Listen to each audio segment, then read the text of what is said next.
Calgary Foothills.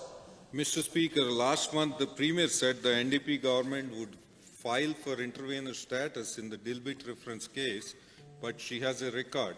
She failed to file a brief to the Parliamentary Committee in opposition to Bill C-69. Kinder Morgan wants their permits to build from all levels of government not to be held up by endless court cases and foreign-funded special interests who are NDP fellow travellers like Al Gore. Has the NDP government filed for intervener status in the Dilbit reference case with the Court of Appeal of BC? Minister of Justice, if not, why not?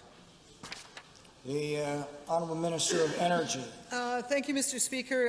As I mentioned in an earlier question, we have fought every step of the way for market access, and that is certainly true in the case of the Trans Mountain going to BC. We've fought in the court now more than 14 out of 14 times, and we continue to have intervener status as necessary. We're doing everything we can, Mr. Speaker, to make this pipeline go, and absolutely it's going to go.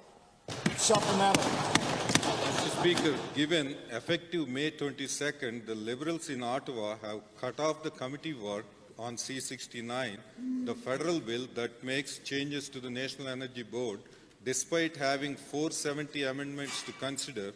To the Premier, in your closed-door meetings with your best friend Justin Trudeau, did you object to Ottawa running roughshod over Alberta's energy industry and the Canadian economy with the dangers of C-69?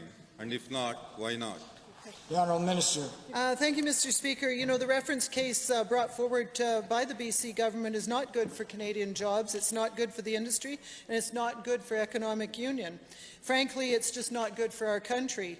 Essentially, BC wants the power to unilaterally throttle our resources and hurt the Canadian economy.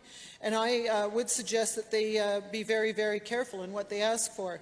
Our Premier has instructed officials to immediately apply to be party in this reference case, and we are going to aggressively stand up for Alberta and, frankly, for Canadians and all economic interests. Second supplemental. Mr. Speaker, given C-69 allows the federal minister unlimited powers to reject major projects like pipelines before an environmental assessment is carried out, Premier, the Alberta NDP government never filed any briefing in opposition to C-69. But I did. Why have you failed to stand up for Alberta's industries and defend the Constitution against this federal Liberal government that disrespects the provinces? The Honourable Deputy Premier. Well, I want to thank the member for bringing this issue forward, and certainly wonder if when his leader was in Ottawa for nearly 2 decades, why they didn't address this at that time, Mr. Speaker. These are the kinds of things that compel people to question the determination of the members opposite actually on these issues. Conservative leaders sat in Ottawa and in this House here in Alberta for a decade almost at the same time and didn't get this pipeline to Tidewater. Our Premier has made significant progress on this file in just 3 short years, and we are going to get our pipeline built. You can mark my words.